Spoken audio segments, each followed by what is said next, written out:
நண்பர்கள் அனைவருக்கும் என்னுடைய அன்பான பணிவான வணக்கம். என் பெயர் ஜான். நான் ஒரு குடிநோயாளி. எல்லாம் வல்ல இறைவனோட அருளாலையும் தோழமையில இணைந்து செயல்படுவதால் நான் பெற்றுக்கொள்ளக்கூடிய அனுபவம் தம்பி நம்பிக்கையாலையும் இன்னைக்கு ஒரே ஒரு நாள் நான் குடிக்கல, தெளிவா மன நிறைவா அமைதியா வாழ என்னாலான எல்லா முயற்சிகளையும் செய்து கொண்டிருக்கின்றேன். நண்பர் விமல்குமார் குறிப்பிட்டது போல கோயம்புத்தூர் ஒருங்கிணைப்பு குழு மனசாட்சியின் தீர்மானத்தின் அடிப்படையில இரவு டெய்லி 9:30 to 10:30 இந்த மீட்டிங் நடத்தி கொண்டிருக்கிறோம். Online meeting. இந்த ஆன்லைன் மீட்டிங்ல டெய்லி நாம 24 மணித்துளிகள் ஒரு நாள் 24 hours a day அப்படின்ற புத்தகத்துல இருந்து ஒவ்வொரு நாளும் ஒவ்வொரு பக்கம் எடுத்து வாசிச்சு விளக்கம் பார்த்து கலந்தாய்வு செய்து இந்த கூட்டத்தை நடத்தி கொண்டிருக்கின்றோம். அதன் தொடர்ச்சியாக நாம இன்னைக்கு வந்து அடைந்திருக்கிற பக்கம் ஜூலை மாதம் 6ஆம் நாள். இப்போ முதல்ல அந்த ஜூலை மாதம் 6ஆம் நாளுக்கான சிந்தனையை வாசிச்சுட்டு அப்புறம் அதற்கான விளக்கத்தை பார்த்து கடைசியில கலந்தாய்வு செய்து இந்த கூட்டத்தை நிறைவு செய்து கொள்வோம். ஜூலை 6 சிந்தனையை வாசிக்கிறதற்காக நண்பர் விமல்குமார் அவர்களை அன்போட பணியோட அழைக்கிறேன். ஓட்டி Vimal Kumar, July 6. Thank you thank you thank you. நன்றிங்க சார்.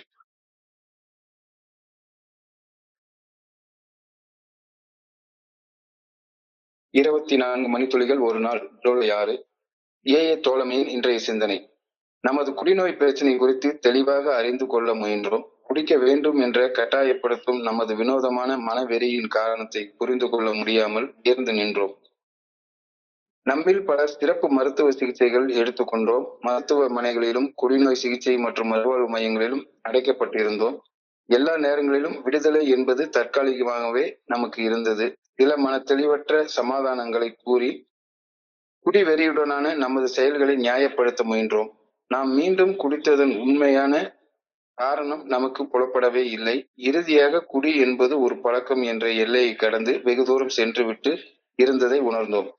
நமது விருப்பத்திற்கு எதிராக நம்மையே அழித்துக் கொள்ளும் நிலையில் உள்ள குடிநோயாளிகளாக நாம் மாறியிருந்தோம். நான் என் குடிநோயின் வெறியில் இருந்து முற்றிலுமாக விடுபட்டு விட்டேனா? இன்றைக்கான தியானம். கேளுங்கள், தரப்படும். என்னால் பயனுள்ள காரியங்கள் எதையும் செய்ய முடியாது என்ற சிந்தனையை நான் உதறி தள்ள வேண்டும். இறையறற் பேராற்றலின் சக்தியை உதவிக்கு கேட்க நான் விருப்பம் கொண்டால் மனித உறவுகள் என்ற துறையில் எதையும் செய்ய என்னால் முடியும். நான் பெற்றுக்கொள்ளாத தயார் நிலையில் இல்லாத காரணத்தால் இறையற் பேராற்றலின் உதவி உடனே கிடைக்காமல் இருக்கலாம். ஆனால் தகுந்த வகையில் என்னை தயார்படுத்திக் கொள்ளும் போது கேட்ட உதவி கட்டாயம் கிடைக்கும். ஆன்மீகத்தில் வளரும் போது அபரிமிதமான இறை ஆற்றலை உடமையாக கொண்டுள்ள உணர்வு என்னுள் இயல்பாக உருவாகும். பல பயனுள்ள காரியங்களை நிறைவேற்ற என்னால் முடியும். இன்றைக்கான பிரார்த்தனை. இறையறற் பேராற்றல் மேல் வைக்கும் உறுதியான நம்பிக்கையின் மூலம் அவரது கொடையை நானும் பெற வேண்டும் என வேண்டுகின்றேன். என் நம்பிக்கைக்கு தக்கவாறு இறையாற்றல் எனக்கு அளிக்கப்பட வேண்டும் எனவும் பணிவுடன் வேண்டுகிறேன். நன்றிங்க சார். நன்றி நன்றி விமல்குமார். நன்றி விமல்குமார். நண்பர்கள் அனைவருக்கும் மீண்டும் ஒரு முறை அன்பான பணிவான வணக்கங்களை தெரிவித்துக் கொள்றேன். என் பெயர் ஜான். நான் ஒரு குடிநோயாளி. எல்லாம் வல்ல இறைவனோட அருளாலையும் தோழமையில இணைந்து செயல்படுவதால் நான் பெற்றுக்கொள்ளக்கூடிய அனுபவம் தம்பி நம்பிக்கையாலையும் இன்னைக்கு ஒரே ஒரு நாள் நான் குடிக்கல, தெளிவா மன நிறைவா அமைதியா வாழ என்னாலான எல்லா முயற்சிகளையும் செய்து கொண்டு இருக்கின்றேன். தோழமையில வந்து இணைஞ்சதுக்கு அப்புறம்தான் நான் பல வருடங்களாக பட்டுட்டு இருக்கிற கஷ்டத்தை வரையறுத்து என்னால புரிஞ்சுக்க முடிஞ்சது. அது வரைக்கும் நான் கஷ்டப்படுறேன்னு தெரிஞ்சது. ஆனா எதுக்காக கஷ்டப்படுறேன், என்னுடைய கஷ்டத்துடைய காரணம் என்ன, அதெல்லாம் எனக்கு ஃபெல்லோஷிப்ல வந்து இணையறதற்கு முன்னால தெரியவே இல்லை. தோழமையில வந்து இணைஞ்சதுக்கு அப்புறமா எனக்கு ஒரு ப்ராப்ளம் இருக்கு. அந்த ப்ராப்ளத்துடைய பேரு ஆல்கஹால் யூஸ் டிசார்டர், அதாவது மது உபயோக பழக்க அடிமைத்தன கோளாறு, அல்லது அத கலோக்கியலா சொன்னா குடி நோய் அப்படின்னு சொல்றாங்க, ஆல்கஹாலிசம் அப்படின்னு சொல்றாங்க. அப்படின்றது எனக்கு புரிஞ்சுது. நான் ஒரு குடி நோயால கஷ்டப்படுற ஒரு மனுஷன் அப்படின்றது எனக்கு புரிய ஆரம்பிச்சுது. ஆனா குடி நோய் என்னது, இது வரைக்கும் கேள்விப்படாத ஒரு பேரா இருக்கு. குடி நோய்னா என்ன அப்படின்னு ரொம்ப ஆழமாக ஆரம்ப காலத்துல யோசிச்சு பார்க்க ஆரம்பிச்சேன். பிக் புக்க படிக்கிறப்ப, டாக்டர்ஸ் ஒப்பீனியனை படிக்கிற நேரத்துல ஒரு குடிநோயாளி முதல் கோப்பை மதுவை அவன் உடலுக்குள்ளார செலுத்தின உடனேயே அவனுடைய உடல் ரேவ் பண்ண ஆரம்பிக்குது அப்படின்னு சொல்றது. டாக்டர் சில்கோட்டத்துடைய வார்த்தை பிசிக்கல் கிரேவிங் ஸ்டார்ட் ஆகுது அப்படின்னு சொல்றாரு. பிசிக்கல் கிரேவிங் என்றால் உடல் அளவிலான ஏக்கம், உடல் அளவிலான ஏக்கம் அப்படின்னு சொல்றாரு அவரு. மருத்துவர்கள் இத பிசிக்கல் அலர்ஜி அப்படின்னு சொல்றாங்க, உடல் அளவிலான ஒவ்வாமை அப்படின்னு சொல்றாங்க. இந்த பிசிக்கல் கிரேவிங், பிசிக்கல் அலர்ஜி, இந்த டேர்ம்ஸ் எல்லாம் நான் ஏக்கு வந்ததுக்கு அப்புறம் தான் எனக்கு தெரிஞ்சுது. ஆனா உதாரணத்துக்கு சொன்னோம்னா, எனக்கு வேற எல்லாரும் மாதிரி நான் கொஞ்சம் வித்தியாசமான உடம்பு உள்ள ஒரு ஆள் அப்படின்றது எனக்கு தெரிய வந்தது. சப்போஸ் ஒரு சாதாரணமா எடுத்துக்கொள்ளுங்களேன், எங்க வீட்டுக்கு கோயில்பட்டியில 2-3 சொந்தக்காரங்க இருக்காங்க வச்சுங்களேன். அவங்க கோயில்பட்டில இருந்து வர்றப்ப கோயில்பட்டி கடல மிட்டாய் ரொம்ப ஃபேமஸ் ஆனது, அதை வாங்கிட்டு வருவாங்க. எல்லாரும் 2 கடல மிட்டாய் சாப்பிடுவாங்க. சாப்பிட்டுட்டு டப்பால எடுத்து வச்சிருவாங்க. ஒரு நாளைக்கு 2 கடல மிட்டாய் 3 கடல மிட்டாய் சாப்பிடுவாங்க. ஆனா எனக்கு அந்த டைனிங் டேபிள் மேல அந்த கடல மிட்டாய் இருந்ததுன்னா, அந்த கடல மிட்டாய் பாக்கெட்டை எடுத்து 1, 2, 3, 4ன்னு போறப்ப ஒரு கடல மிட்டாய் சாப்பிட்டுட்டா உடனே உடம்புல ஒரு கிரேவிங் உண்டாயிரும். அந்த பாக்கெட்டை கசக்கி குப்பை கூடையில போடுற வரைக்கும் சாப்பிட்டுட்டே இருப்பேன். இது மட்டும் இல்ல, ஒரு மில்க் பிஸ்கட் சாப்பிட்டாலும் சரிதான். எல்லாரும் ஒரு பிஸ்கட் 2 பிஸ்கட் சாப்பிடுவாங்க. நான் ஒரு பாக்கெட் முழுக்க காலி பண்ணாதான் எனக்கு போடும். ஒரே நேரத்துல கண்டினியூஸா 2 டீ 3 டீ குடிக்கிறது. அதாவது உடம்பே ஒன்ன செய்ய ஆரம்பிச்சுன்னா திரும்ப திரும்ப திரும்ப அதை செய்யணும் அப்படின்ற ஒரு பிசிக்கல் கிரேவிங் எனக்குள்ளார இருக்குது. இது உடல் அளவிலான ஏக்கம் அப்படின்னு சொல்றாங்க. So physical craving, physical allergy, உடல் அளவிலான ஏக்கம், உடல் அளவிலான ஒவ்வாமை, இது எனக்கு இருக்கு அப்படின்றது தெரியுது, தெளிவா தெரியுது. கொஞ்சோண்டு குடிச்சா கொஞ்சோண்டோட நான் திரும்பி வரமாட்டேங்கிறேன். பாட்டில திறக்கத்தான் தெரியுது, மூட தெரியல. உடம்புல இன்னும் கொஞ்சம் இன்னும் கொஞ்சம் இன்னும் கொஞ்சம் தில் மாங்கே மோர் மோர் மோர்னு கேக்குது அப்படின்றது புரியுது. அந்த பிக் புக் டாக்டர்ஸ் ஒப்பீனியனை படிக்கிறப்ப தெளிவா தெரிஞ்சுது. ஆனா அவர் அழகா சொல்றாரு, இந்த பிசிக்கல் கிரேவிங், பிசிக்கல் அலர்ஜி, உடல் அளவிலான ஏக்கம், உடல் அளவிலான ஒவ்வாமை, இது குடி நோயோடைய 5% மட்டும்தான், வெறும் 5% மட்டும்தான். குடிக்கிறத நிறுத்திட்டா மட்டும் உன்னுடைய நோய் குணமடைஞ்சிடாது. 5% தான்றீங்க, அப்ப மீதி 95% என்ன? மீதி 95% மனம் சம்பந்தப்பட்டது, என்னுடைய மனசு சம்பந்தப்பட்டதுன்னு சொல்றாங்க. மீதி 95% நான் குடிக்காம இருக்கிறப்பையும் கூட குடிக்கிறத பத்தி மட்டுமே சிந்திச்சுக்கிட்டே உட்கார்ந்துருக்கேன். அலர்ஜி இருக்கு, உண்மைதான். குடிச்சா திரும்ப திரும்ப திரும்ப குடிச்சுக்கிட்டே இருக்கேன்.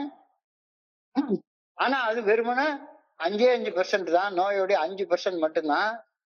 மீதி 95% குடிக்காத நேரத்திலயும் குடிக்கிறத பத்தியே யோசிச்சுட்டே உட்கார்ந்துருக்கேன், சிந்திச்சுக்கிட்டே உட்கார்ந்துருக்கேன். குடிச்சே தீரணும் அப்படின்ற ஒரு வகையான மென்டல் அப்சஷன் என் மனசுக்குள்ளார உருவாகுது. அந்த மென்டல் அப்சஷன் தான் மனவெறி, அதி தீவிர மனவெறி அப்படின்னு சொல்லி உளவியல் மருத்துவர்கள் சொல்றாங்க. ஒரு குடிநோயாளி குடிச்சதுக்கு அப்புறமா மென்டல் ஆகுற கேஸ் இல்ல. குடிக்கணும் அப்படின்ற சிந்தனை மனசுக்குள்ளார எழுந்த உடனே அவன் மென்டல் கேஸா மாறிடுறான். குடிச்சதுக்கு அப்புறம் பைத்தியக்காரன் ஆகல, குடிக்கிறதுக்கு முன்னாலேயே பைத்தியக்காரன் ஆயிடுறான். குடிக்கணும்ன்ற சிந்தனை வந்த உடனே பைத்தியக்காரன் ஆயிடுறான். உதாரணத்துக்கு எடுத்துக்கொண்டோம்னா, குடிக்கிறதுக்காக குழந்தைக்கு பால் பவுடர் வாங்கி வச்சிருக்கிற காசு, நாளைக்கு அப்பாவுக்கு ஸ்கேன் பண்ணணும், மெடிக்கல் மருந்து வாங்கணும், அதுக்கு வச்சிருக்கிற காசை எடுத்து குடிக்கிறப்ப போதையிலையா குடிக்கிறான்? இல்ல. குடிக்கணும்ன்ற எண்ணம் வந்த உடனே அவன் வேற ஒரு மனுஷனா மாறிடுறான். அந்த மென்டல் அப்சஷன், குடிக்கணும்ன்ற எண்ணம் குடிக்கணும்ன்ற வெறியாக மாறிடுது. அந்த குடிக்கணும்ன்ற வெறியில அவனுக்கு என்ன செய்யறோன்றதே தெரியல. அந்த மென்டல் அப்சஷன் தான் ஒரு குடிநோயாளியுடைய ப்ராப்ளத்துல 95% அப்படின்னு சொல்றாங்க. குடிச்சதுக்கு அப்புறம் தானே உடல் அளவிலான ஏக்கம் உருவாகுது, அலர்ஜி உருவாகுது. ஆனா குடிக்கணும் அப்படின்ற எண்ணம் வந்த உடனே அந்த குடிக்கிற செயலை செய்யணும் அப்படின்ற வெறி, மென்டல் அப்சஷன் மனசுக்குள்ளார உருவாயிருது. குடிக்கணும் அப்படின்ற எண்ணம் அல்லது ஒரு செயல் அடிமையாக ஏதாவது ஒரு தப்பான செயலை செய்யணும் அப்படின்ற எண்ணம் மனசுல எழுந்த உடனேயே அந்த ஒரு சிந்தனையை தவிர ஒரு அடிக்டோட, ஒரு குடிநோயாளியோட மனசு வேற எந்த சிந்தனையும் சிந்திக்க மறுக்கிறது. அவன் மூளைக்குள்ளார வேற சிந்தனையே ஓடாது. இது நோயின்னு சொல்றாங்க. இன்னைக்கு சிந்தனையில அத அதை குறிச்சு சிந்திக்க சொல்றாங்க. எவ்வளவு முயன்றாலும் வெறும் பழக்கத்தையும் தாண்டி ஒரு அதிதீவிர மன வெறியால உந்தப்பட்டு தன்னுடைய புற சூழலை பொருட்படுத்தாமல் மது அருந்தவோ அல்லது செயல் அடிமையாக ஒரு செயல் செய்யவோ ஒரு அடிக்ட், ஒரு குடிநோயாளி கட்டாயப்படுத்தப்படுறான். கம்பல்சிவ் பிஹேவியர் அப்படின்னு சொல்லி சொல்றாங்க சைக்காலஜில. கட்டாயமா அந்த செயலை செய்யலைன்னா அவனால இருக்கவே முடியாது. அது ஒரு மென்டல் கேஸ் மாதிரி ஆயிடுது. ஸோ உடல் அளவுல பாதிப்பு 5%, மனதளவுல பாதிப்பு 95%. அதிதீவிர மன கிளர்ச்சி, அதிதீவிர மன எழுச்சி, அதிதீவிர மன வெறி, இத இன்னைக்கு சிந்தனையில விசித்திரமான மோகம் அப்படின்னு சொல்றாரு. விசித்திரமான மோகம், ஆவேசம், விசித்திரமான ஒரு ஆவேசம், ஸ்ட்ரேஞ்ச் அப்சஷன் அப்படின்னு சொல்றாரு. ஸ்ட்ரேஞ்ச்னா விசித்திரமானது, ஸ்ட்ரேஞ்ச் அப்சஷன், விசித்திரமான மனவெறி அப்படின்னு இன்னைக்கு டாக்டர்கள் அழைக்கிறாங்க. அதுதான் இன்னைக்கு சிந்தனையுடைய முதல் வரியாக இருக்கிறது. We try to study our alcoholic problem, wondering what was the cause of our strange obsession. என்னையா இந்த இந்த இந்த மாதிரி விசித்திரமா நான் பிஹேவ் பண்ணிட்டு இருக்கிறேன்னு, இந்த விசித்திரமான மனவெறிக்கு என்ன காரணம்? ஒரு அதிதீவிர மனவெறியோட நான் பிஹேவ் பண்றேன்னு, எல்லாருக்கும் பயம் வந்தா கொஞ்சோண்டு வருது, எனக்கு மட்டும் ஏன் குடிச்சே தீரணும் அப்படின்ற வெறி பிடிச்ச அளவுல அந்த உணர்ச்சி வருது. எல்லாருக்கும் சாதாரணமா காமம் வந்துட்டு போயிடுது, காம செயலுக்கு ஏதாவது ஒண்ணு செஞ்சுட்டு முடிச்சிடறாங்க, எனக்கு மட்டும் காமம் வந்த உடனே குடிக்க போயிடணும் அப்படின்னு தோணுது. கோபம் வந்துட்டா உடனே குடிக்க போகணும்னு தோணுது. So we try to study our alcoholic problem, wondering what was the cause of our strange obsession. இந்த ஸ்ட்ரேஞ்ச் அப்சஷன்னா என்ன அப்படின்றத குறிச்சு சிந்தனை தான் இன்னைக்கு கொடுத்திருக்கிறாங்க. வினோதமான மனவெறி. இந்த மனவெறியோடைய முக்கியமான அம்சங்கள், key aspects of our strange obsession என்னன்னு கேட்டா, இந்த வினோதமான மனவெறி குடிநோயாளிய மனசுல மையம் கொண்டுருச்சுன்னா, எவ்வளவு எதிர்மறை விளைவுகளை அனுபவிச்ச பிறகும் அவன் அந்த அடிக்டிவ் செயலை செய்யாம இருக்கவே மாட்டான். என்ன பண்ணினாலும் செஞ்சிருவான். என்ன எவ்வளவு சத்தியம் பண்ணிருப்பான் கொஞ்சம் முன்னால, அது பண்ண மாட்டேன், இது பண்ண மாட்டேன், இதெல்லாம் பண்ண மாட்டேன். இது ஒரு வினோதமான பிஹேவியர். அப்ப அந்த வினோதமான மன வெறியால உந்தப்பட்டு செயல்படுறப்ப அவனுக்கு பகுத்தறிவு எல்லாம் ஒண்ணுமே தோணாது. இது ரொம்ப முக்கியமான பணம், இது ரொம்ப முக்கியமான தருணம், இது அம்மாவுடைய மரண நாள், அம்மா செத்து போயிருக்கிறப்ப குடிச்சிட்டு போதையில இருந்தா நல்லா இருக்காது, அப்படிலாம் யோசிக்கவே தோணாது. பகுத்தறிவு வேலை செய்யாது, பகுத்தறிவு வேலையே செய்யாது. ஒரு குடிநோயாளியா நான் எனக்குள்ளார சொல்லிக்கிட்டே இருப்பேன், என்னன்னாலும் சரிதான். ஒரு போலியான ஒரு சமாதானம், பகுத்தறிவுக்கு பொருந்தாத ஒரு சமாதானத்தை நானா உருவாக்கி சொல்லிக்கிட்டே இருப்பேன் உள்ளுக்குள்ளார. பில்டபிள்யூ இது அழகா ஒரு இடத்துல மென்ஷன் பண்றாரு. ஒருத்தனுக்கு தலைவலி வருது, தலை வலிக்குது. யாராச்சும் ஒருத்தங்க தலை வலிக்குது அப்படின்னு பக்கத்துல இருக்க சுத்தியில எடுத்து தலையை டம்முன்னு அடிச்சுப்பாங்களா? தலை வலிக்கிறது என்னமோ உண்மைதான். ஆனா அந்த தலைவலியை போக்குறதுக்காக சுத்தியில எடுத்து ஒருத்தன் அடிச்சிட்டு இருந்தான்னா அது பகுத்தறிவுக்கு முரணான ஒரு பிஹேவியர் இல்லையா? சரி வலிக்குது, அதுக்காக சுத்தியில எடுத்த தலையில அடிச்சுப்பான். சோ அந்த மாதிரி பகுத்தறிவுக்கு முரணான ஒரு செயல் செய்யக்கூடிய மனிதனாக நான் மாறிடுறேன். பவர்லெஸ்னஸ். The struggle is often characterized and described as destruction of oneself. என்னை நானே அழிச்சுக்கிறதுக்கு தயாராகிடுறேன். என்ன நடந்தாலும் பரவாயில்ல, what the Hell may happen, என்ன நடந்தாலும் பரவாயில்ல, இந்த அடிக்டிவ் பிஹேவியரை நான் செய்யாம இருக்கவே மாட்டேன் அப்படின்னு மூளைக்குள்ளார ஒரு பச்சி குத்திக்கிட்டே கிடக்கும். The struggle often characterized by destruction of me and myself against my own will. என்னுடைய விருப்பம் என்னை டெஸ்ட்ராய் பண்றது கிடையாது. ஆனா என்னை நான் நல்லா வாழணும்ன்ற விருப்பம் தான் எல்லாரையும் மாதிரி எனக்குள்ளார இருக்கு. ஆனா அந்த விருப்பத்திற்கு எதிராக என்னுடைய இந்த நோயின் ஒரு அம்சமாகிய அந்த அதிதீவிர மன வெறி என்ன நானே அழிச்சு கொள்றதுக்குள்ள செயல்களை செய்ய என்னை கட்டாயப்படுத்திக்கிட்டே இருக்குது. இத ஒரு நோயாக பாரு அப்படின்ற சிந்தனை என்னை சொல்றாங்க. ஸோ ஒரு குடிநோயின் மைய கரு இந்த விசித்திரமான மனவெறி. இந்த விசித்திரமான மனவெறி புரிஞ்சு கொள்ளவே முடியாது. இது நீ உடல் அளவுல குடிக்காம இருக்கிறது வெறும் 5% கியூர் தான். குடிக்கவே இல்லை. ஆனா விசித்திரமான வினோதமான முறையில இந்த குடிநோயாளி நடந்துப்பான். இவன் ஏன்டா இப்படி நடந்துக்கிறான், இவன் ஏன் இப்படி பேசுறான், இவன் ஏன் இப்படி சிந்திக்கிறான், காரணமே புரியாது. காரணமே புரியாது. நேத்து வரைக்கும் நல்லா தானே பேசிட்டே இருந்தான். 1 மணி நேரத்துக்கு முன்னால நல்லா தானே பேசினான். திடீர்னு என்னாச்சு இவனுக்கு? திடீர்னு அந்த விசித்திரமான மன வெறி டேக் ஓவர் பண்ணிக்கும். டேக் ஓவர் பண்ணிட்டதுக்கு அப்புறமா அந்த குடிநோயாளியுடைய பிஹேவியருக்கு கேரண்டியே கிடையாது. குடிச்சாதான் அலர்ஜி உண்டாகுது. குடிச்சதுக்கு அப்புறம் தான் பிசிக்கல் அலர்ஜி உண்டாகுது. ஆனா குடிக்காத போது இந்த அதிதீவிர மனவெறி ஒரு குடிநோயாளியின் மனசுக்குள்ளார தொடர்ந்து இருந்துகிட்டே இருக்குது. வினோதமா இருக்கு. ஒண்ணும் புரியல, ஒண்ணும் புரியல. So, ஒரு குடிநோயாளியான நான் இந்த அதிதீவிர மனவெறிய கட்டுப்படுத்துறதுக்கு எடுத்த முயற்சிகள், எவ்வளவு முயற்சிகள் எடுத்திருப்போம். எல்லாருமே, நம்ம எல்லாருமே, இங்க இருக்கிற அத்தனை பேருமே எடுத்திருப்பீங்க. இங்க இருக்கிற எல்லாருமே எடுத்து பார்த்திருப்பீங்க. என்னடா இது பைத்தியக்காரன் மாதிரி நடந்துட்டு இருக்கோமே, எப்படியாச்சும் இந்த சனியனை விட்டுறணும் விட்டுறணும் விட்டுறணும் விட்டுறணும்னு. Many of us took special treatments, hospitalization, even confinement in institutions. இன்னைக்கு காலையில ஒரு நண்பர் சொன்னாரு, கிட்டத்தட்ட 7 வருஷம் 8 வருஷம் சோபரா இருந்தவரு, என் கூட ஸ்பான்சராகவே இருந்தாரு.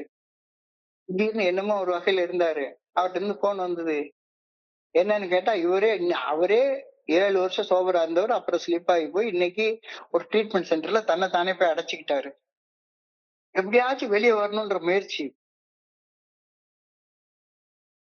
ஆனா ப்ராப்ளம் என்னன்ற அடிப்படை பேசிக் அண்டர்ஸ்டாண்டிங் இல்ல.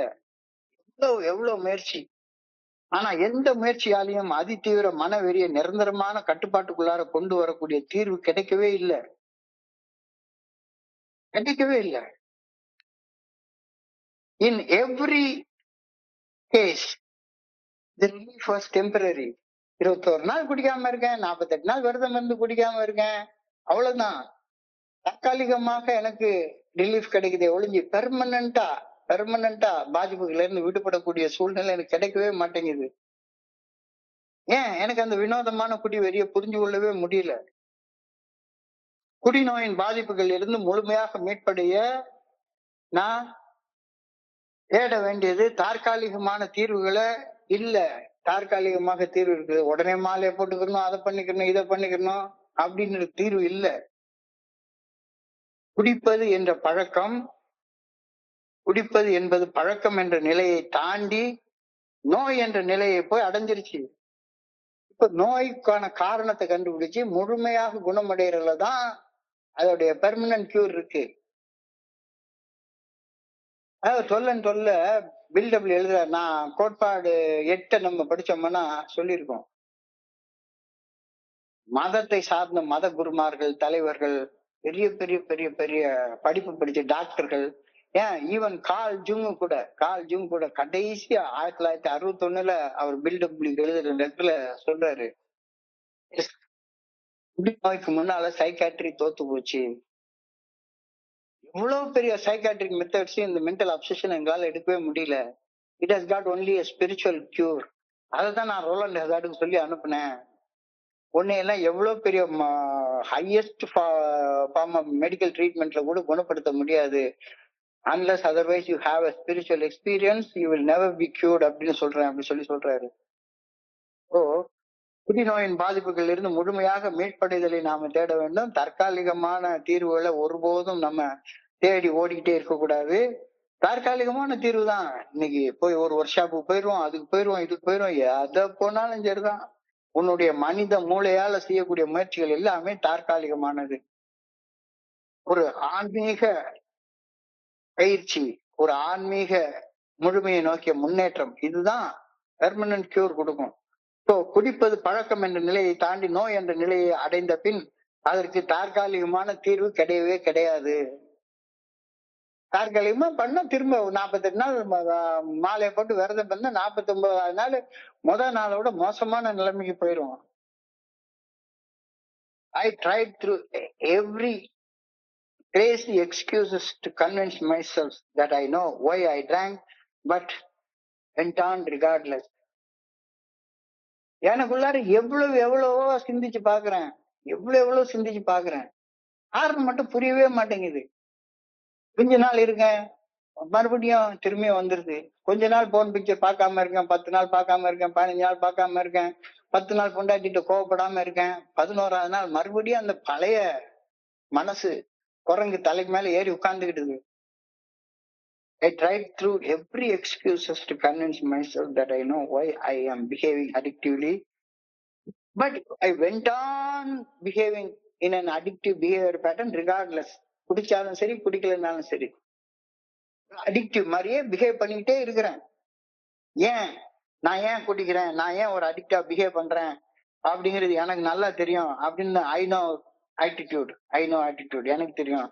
இதுக்கு டாக்டர் தேவையில்லை, எதுவும் தேவையில்லை, உதவி தேவையில்லை, ஃபெலோஷிப் தேவையில்லை, நான் ஏன் குடிக்கிறேன்னு எனக்கு தெரியும் அப்படின்னு என்ன நானே சமாதானப்படுத்திக் கொள்ள போலி நியாயங்கள் கற்பித்து கொண்டிருந்து விடாம குடிச்சுக்கிட்டே இருந்தேன். 1 நாள் இல்ல, 2 நாள் இல்ல, 1 வாரம் இல்ல, 2 வாரம் இல்ல, 1 மாசம் இல்ல, 2 மாசம் இல்ல, பல வருடங்கள் இப்படியே ஓடி போயிடுச்சு.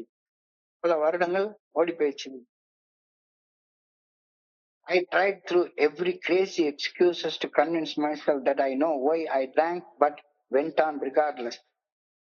இந்த மேற்சொன்ன வாசகம் ஒரு டீப் டினையல், ஒரு குடிநோயாளுடைய மனசுக்குள்ளார இருக்கக்கூடிய டீப் டினையல, ஒரு கட்டாய நடத்தை, கம்பல்சிவ் பிஹேவியரை பரிபூர்ணமா பிரதிபலிச்சு காட்டுது. எப்பவுமே டினையல்லே இருக்கான். நீங்க எந்த குடிநோயாளிகிட்ட பழைய பார்த்தாலும் சரிதான், குடிக்காம இருப்பாங்க, 30 வருஷம் குடிக்காம இருப்பாங்க. ஆனா அக்செப்டன்ஸோட யாருமே 2 குடிநோயாளி பேசி நான் கேட்டதே கிடையாது. ரெக்கவரி பாசிபிள் இல்லாம அக்செப்டன்ஸ், அட்மிட்டன்ஸ் வரவே வராது. டினையல் அண்ட் கம்பல்சிவ் பிஹேவியர், நான் நினைச்சதுதான் சரி அப்படின்ற நடத்தை. இது ஒவ்வொரு அடிக்டிகிட்டையும் பரிபூர்ணமாக பிரதிபலிக்கின்றது. நான் குடிப்பதை நிறுத்த விரும்புவதாக திரும்ப சொல்றேன். நான் இனிமேல இருந்து குடிக்க மாட்டேன், நாளை முதல் குடிக்க மாட்டேன், சத்தியம், சாமி மேல சத்தியம், பொண்டாட்டி மேல சத்தியம், புள்ள மேல சத்தியம், அந்த சத்தியம், இந்த சத்தியம்.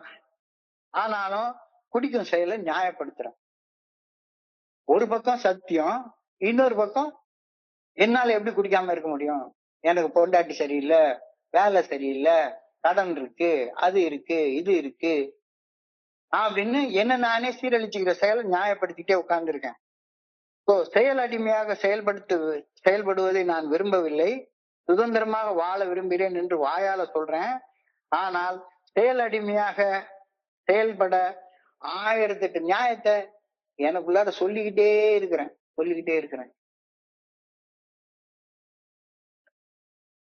இத பல வருடங்கள் ரெக்கவர் ஆன மெம்பர்ஸ்டையும் பார்க்கலாம். பல வருடங்கள் ரெக்கவர் ஆயிட்டான்னு சொல்லிட்டு இருக்க மெம்பர்ஸ்டையும் இதை பார்க்கலாம். குடிநோயின் பாதிப்புகளிலிருந்து மீட்படைவதற்கு முன்னர் செயல் அடிமைத்தனத்தின் பகுத்தறிவு அற்ற தன்மையை கொள்வது மிகவும் அவசியம் என்று அழுத்தம் திருத்தமாக இந்த சோதனை கூறுகிறது. B rational. REBTன்னு ஒரு கோர்ஸ் ஒண்ணு சொல்லுவாங்க, ரேஷனல் எமோட்டிவ் பிஹேவியர் தெரப்பி. உன்னுடைய உணர்வுகள்ல எது பகுத்தறிவுக்கு சரியான உணர்வு, எந்த உணர்வு பகுத்தறிவுக்கு ஒவ்வாத உணர்வு அப்படின்னு கூட தெரியலன்னா எப்படி உன்னால குணமடைய முடியும்? ரேஷனல் எமோட்டிவ் பிஹேவியர் தெரப்பி அப்படின்ற ஒரு ஃபேமஸான தெரப்பி, ராபர்ட் எல்லிஸ் அப்படின்ற வேர்ல்ட் ரினவுண்ட், அதாவது இப்ப ரீசெண்டா ஃபேமஸான therapy rational emotive behaviour therapy தான். பகுத்தறிவுக்கு முரண்பட்டு செயல்படாது, பகுத்தறிவுக்கு உட்பட்டு செயல்படு.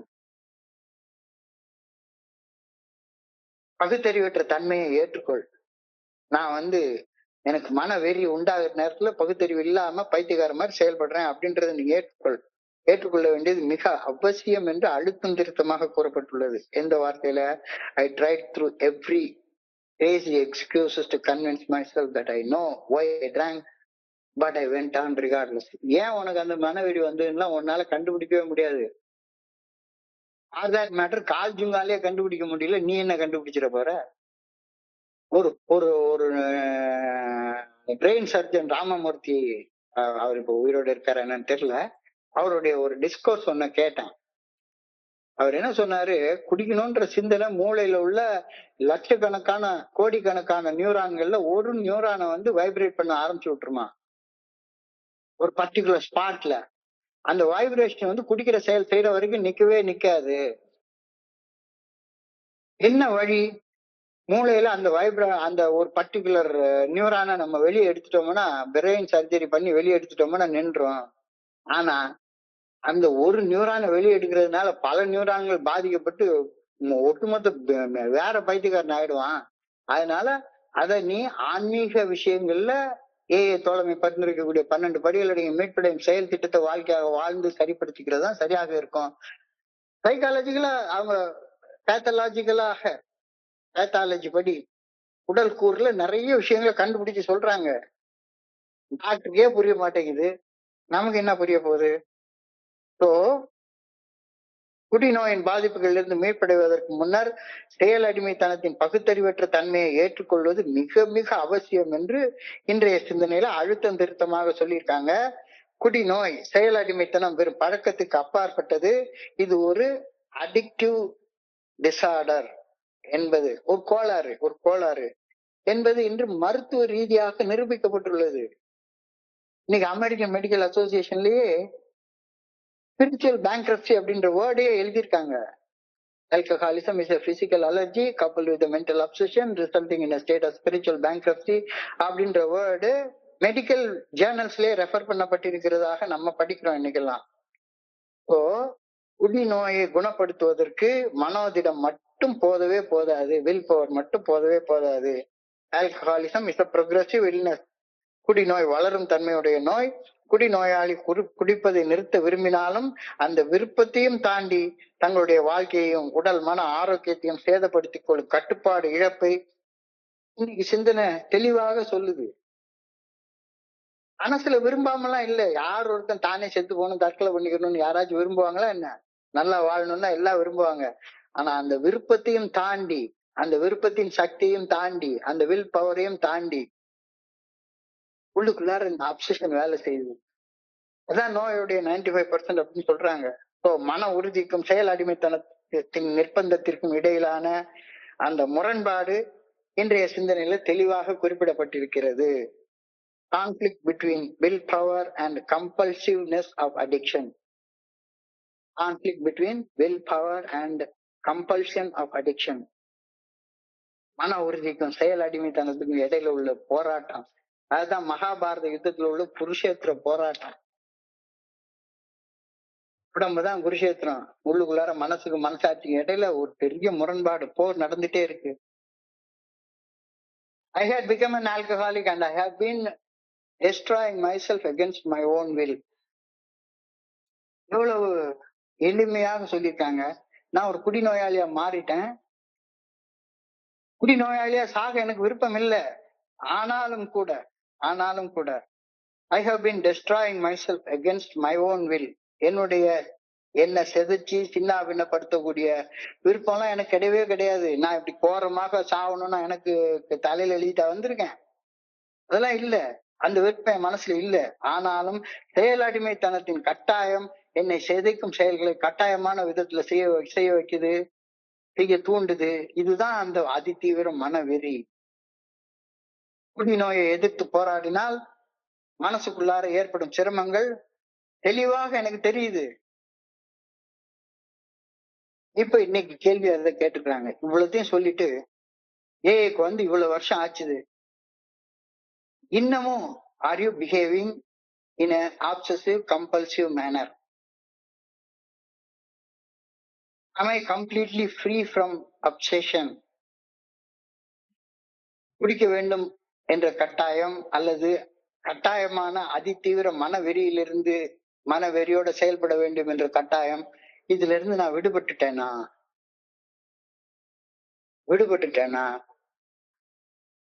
இல்லைன்னா தியானத்துக்கு கடந்து போகும். இன்னமும் எனக்கு அந்த வெறி பிடிச்சதானே இருக்கு. 20 வருஷம் குடிக்கல, ஆனா இன்னமும் பொண்டாட்டியை கெட்ட வார்த்தை போட்டு திட்டிட்டு இருக்கேன். இன்னமும் என்னால திருடாம இருக்க முடியல.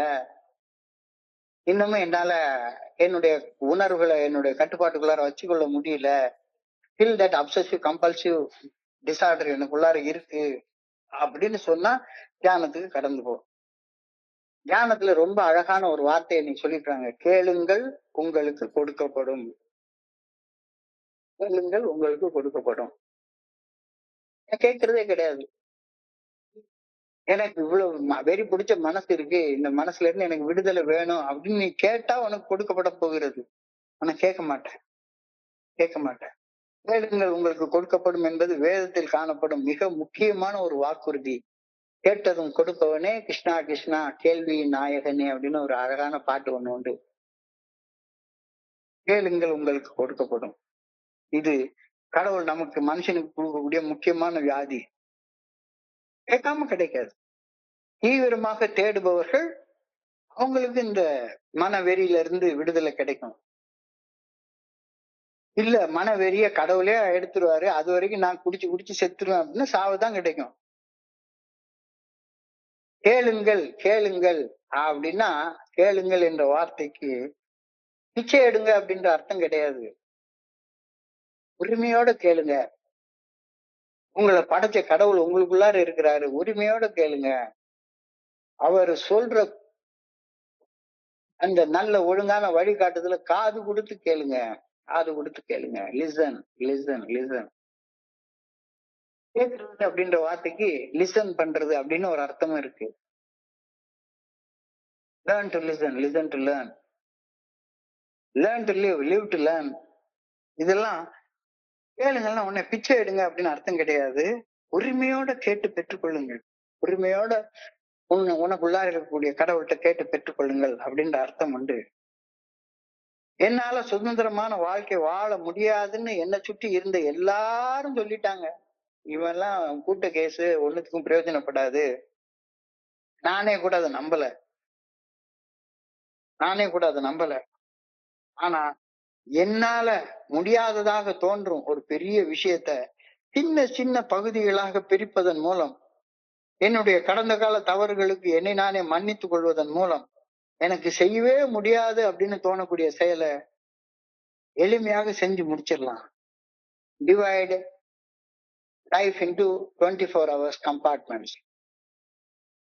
24 மணி நேரமா பாரு. 24 மணி நேரத்தை கூட 2 மணி நேரமா பிரி. 2 மணி நேரமா பிரிக்கலன்னா ஒரு மணி நேரமா பிரி. ஒரு மணி நேரமா பிடிக்கலன்னா ஒரு 10 நிமிஷமா பிரி. உன்னுடைய கடந்த கால தவறுகளுக்கு உன்னை நீயே மன்னித்துக் கொள்வதன் மூலமாக செய்ய முடியாததாக தோன்றக்கூடிய செயல்களை சிறு சிறு பகுதிகளாக பிரித்து கொண்டு சாதாரணமாக செய்ய முடியும். என்னால் முடியாது என்பதற்கு பதிலாக என்னால் முடியும் என்று கூறி முழுமையை காட்டிலும் முன்னேற்றத்துல கவனத்தை செலுத்து. ஏன் அந்த மனவரி வர்றப்ப என்னால முடியாது, அந்த மனவரியை கட்டுப்படுத்தவே முடியாது அப்படின்ற மனநிலையில இருந்து என்னால முடியும், ஏன்னா எனக்கு முன்னால போன அவரால முடிஞ்சிருக்கு, அப்ப அவருக்கு முடியும்னா எனக்கு முடியும், அவர் கூட கை கோர்த்துக்கிறேன்.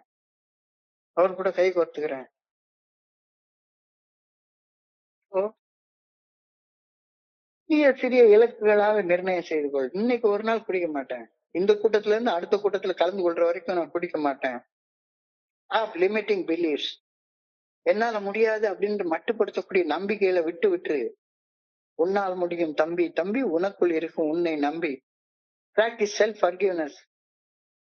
என்னை நானே மன்னிச்சு கொள்ள முடியாததுனாலதான் பல கேவலமான தவறுகளை நான் செய்யறேன். உன்னுடைய முழுமையின்மையை ஏற்றுக்கொள். நான் ஒரு சாதாரண குடிநோயாளி, ஐ எவர் பி ஆல்கஹாலிக். முழுமையின்மையை ஏற்றுக்கோ. ஆனா அந்த முழுமையின்மையை ஏற்றுக்கொள்ற நேரத்துல முழுமையை நோக்கி முன்னேற பயணத்தை உன்னால ஆரம்பிக்க முடியும். Break it down. சிறு சிறு செயல்களாக பிரிச்சுக்கோ, சிறு சிறு செயல்களாக பிரிச்சுக்கோ.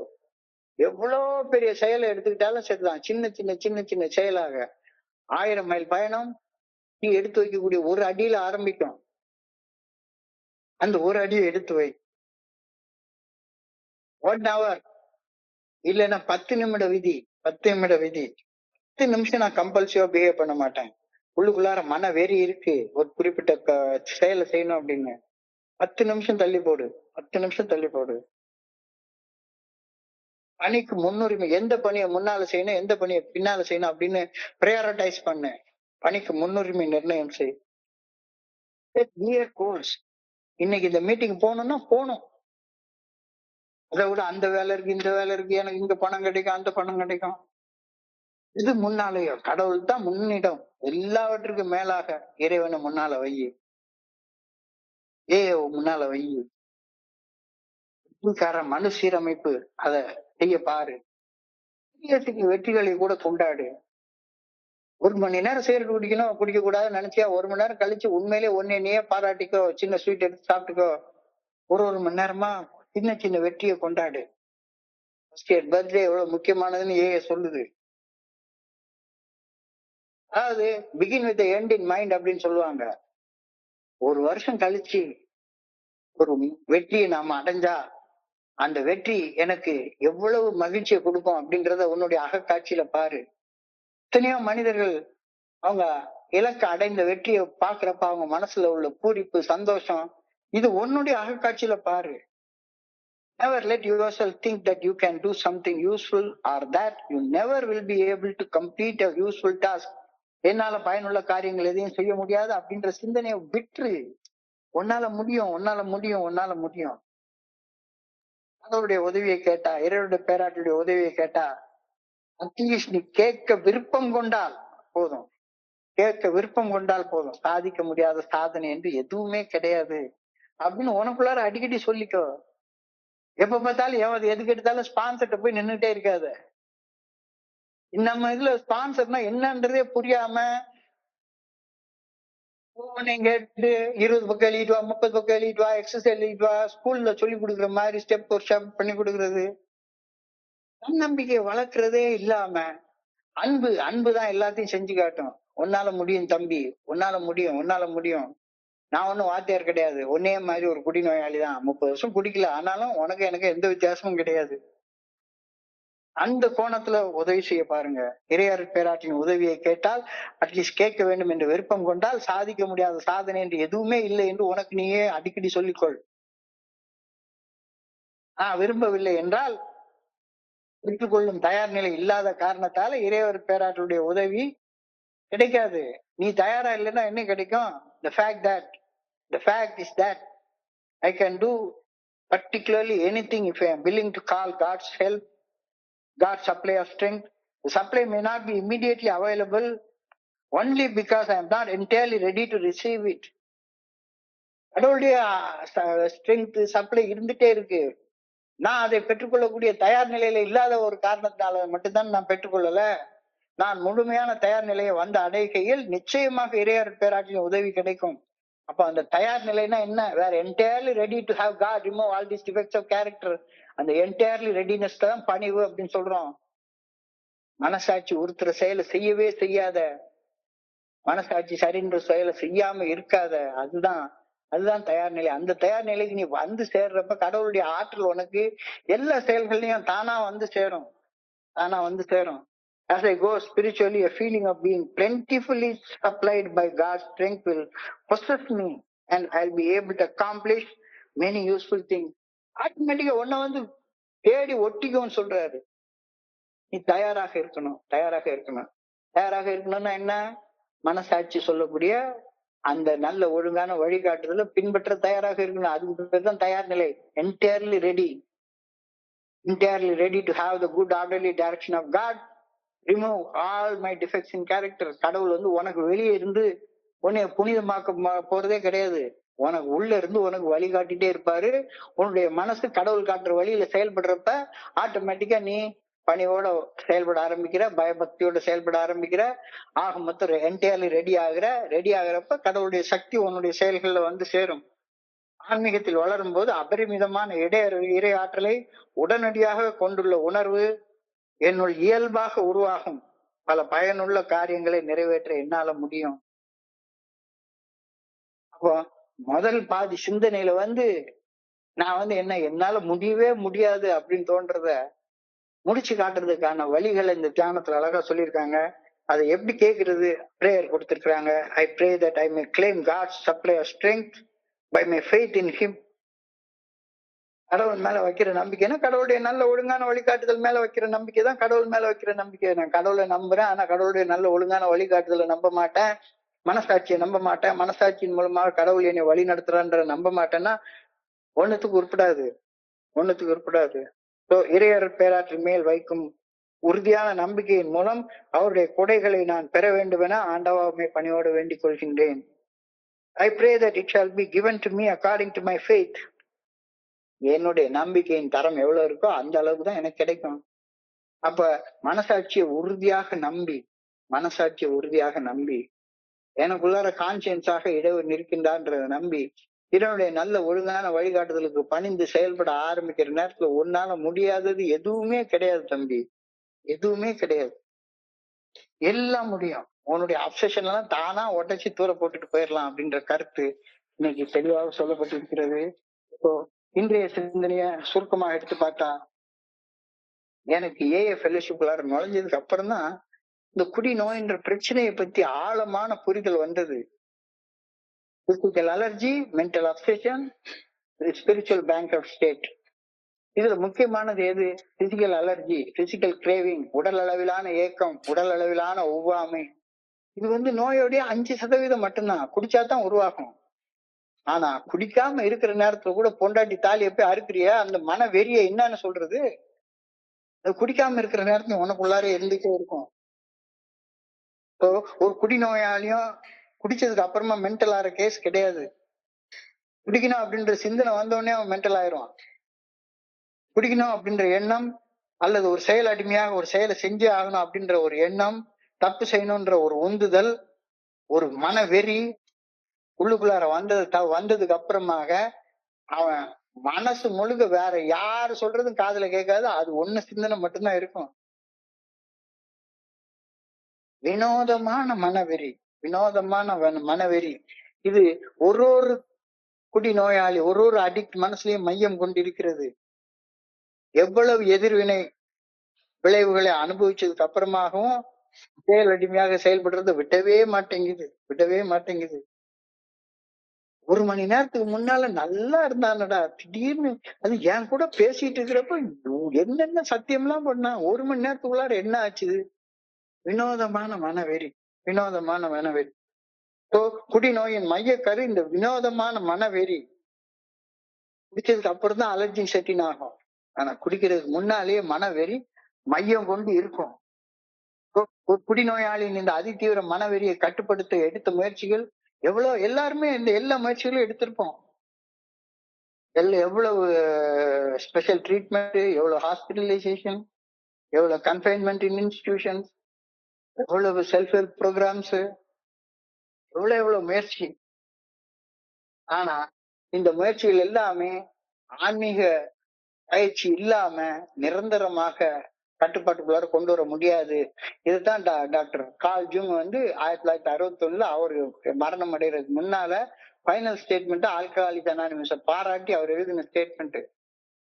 ஆல்கஹாலிக்ஸ் அனானிமஸ் பிறந்தது எப்ப? கார்ல் ஜூங் சொன்ன ஒரு வார்த்தையில. என்ன வார்த்தை?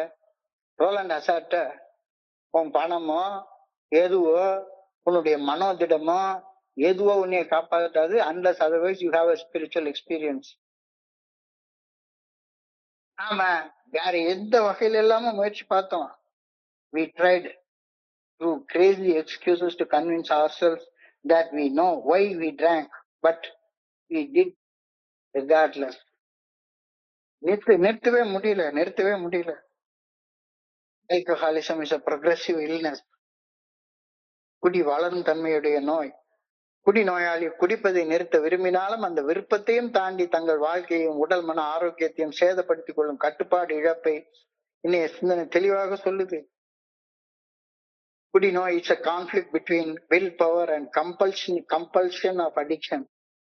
ரெண்டுக்கு இடையில உள்ள முரண்பாடு. செயல் அடிமைத்தனத்திற்கும் மன உறுதிக்கும் இடையில நடக்கக்கூடிய சண்டை தான் நம்ம குடி நோய். வில் பவரால் அதை ஜெயிக்கவே முடியாது, அது சரண்டரால மட்டும்தான் ஜெயிக்க முடியும். I had become an alcoholic and I had been destroying myself against my own will. நான் என்னை டெஸ்ட்ராய் பண்ணிக்கணும்ன்ற விருப்பம் கிடையாது, என்னுடைய விருப்பத்திற்கு எதிராக என்ன நானே டெஸ்ட்ராய் பண்ணிட்டே இருக்கேன். இன்னமும் அந்த அப்சஷன் உனக்குள்ளார இருக்கா? Am I completely free of my alcoholic obsession or addictive obsession? குடிக்க வேண்டும் என்ற கட்டாயமான அதி தீவிரமான மனவெறி, அல்லது செயலடிமையாக செயல்பட வேண்டும் என்ற அதி தீவிரமான கட்டாயமான மனவெறி, அதுல இருந்து மீண்டு விட்டேனா, மீண்டலைன்னா தியானத்துக்கு போ. சக்தி கேளு, சக்தி கேளு, சக்தி கொடு, சக்தி கொடு, கேளுங்கள் தரப்படும், கேளுங்கள் தரப்படும், தட்டுங்கள் திறக்கப்படும், தேடுங்கள் கிடைக்கும் என்றார். கேளு கேளு கேளு. கேளுன்னா பிச்சை எடுன்னு அர்த்தம் கிடையாது. கடவுளுடைய குழந்தை, கடவுள் உனக்குள்ளாரே இருக்கிறாரு. உரிமையோட கேளு. எனக்கு சக்தி வேணும். என்னால இந்த என்னைய நானே அழிச்சுக்கிற அந்த அழிவு செயல்ல இருந்து தப்பிக்க முடியல அப்படின்னு கேளு. இந்த கேளுன்ற வார்த்தைக்கு இன்னொரு அர்த்தம் உண்டு. காது கொடுத்து கேளு. மனசாட்சியின் குரலை காது கொடுத்து கேளு. காது கொடுத்து கேளு. Learn to listen, listen to learn, learn to live, live to learn. இதை கத்துக்கோ. என்னால சுதந்திரமான வாழ்க்கை வாழ முடியாது அப்படின்னு ஒன்னே நீயே கீழே நினைச்சுக்காத. என்னால சுதந்திரமான வாழ்க்கை வாழ முடியாது அப்படின்னு என்னுடைய பொண்டாட்டி சொன்னாங்க, அம்மா சொன்னாங்க, அவங்க சொன்னாங்க, இவங்க சொன்னாங்க. கடைசியில நானே நம்ப மாட்டேன். நான் நம்ப ஆரம்பிச்சிட்டேன். அட்லீஸ்ட் எனக்கு ஏஏ குரூப்ன்ற கிரச்சாவது வேணும். இல்லாட்டி வேணா சுதந்திரமா என்னால வாழ முடியாது. என்னால முடியாது என்பதற்கு பதிலாக என்னால முடியும் அப்படின்னு கூறி முழுமையை காட்டிலும் முன்னேற்றம் அதன் மேல கவனத்தை செலுத்து. Stop your limiting beliefs, practice self forgiveness. முழுமையை என்மையை ஏற்றுக்கொள். நான் சாதாரண குடிநோயாளி அப்படின்றத ஏற்றுக்கொண்டு சிறு சிறு பகுதிகளாக பிரிச்சு, பிரேக் டவுன், ஒரு நாளா சின்ன சின்ன பகுதியாக பிரிச்சு கஷ்டப்பட்டு ஒரு நாள் 1 மணி நேரம் 1 மணி நேரம் 1 மணி நேரம் முன்னேறு. 1 மணி நேரம் இல்லையா, 10 நிமிஷம் ப்ரையாரிட்டைஸ் டாஸ்க். எதை முன்னால செய்யணும், எதை பின்னால செய்யணும். நாளை முதல் குடிக்க மாட்டேன்னு சத்தியம் அடி தங்கம், இன்னைக்கு ராத்திரிக்கு தூங்க வேணும், ஊத்திக்கிறேன் கொஞ்சம். இது மிஸ்பிளேஸ் ப்ரையாரிட்டி. இன்னைக்கு முதல் குடிக்க மாட்டேன், வேணும்னா நாளைக்கு குடிச்சுக்கிறேன். இன்னைக்கு குடிக்காம இருக்கிற ப்ரையாரிட்டி. இந்த ப்ரையாரிட்டியை மிஸ் பண்ணிட்டா சின்ன சின்ன வெற்றிகள். ஒரு நாள் குடிக்கலையா, 10 நிமிஷம் தம் அடிக்கலையா, அந்த விஷயத்த எல்லாரும் உனக்கு உன்னுடைய நலம் விரும்பிகள்கிட்ட, உன்னுடைய வெல் விஷயத்த சொல்லி கொண்டாடு.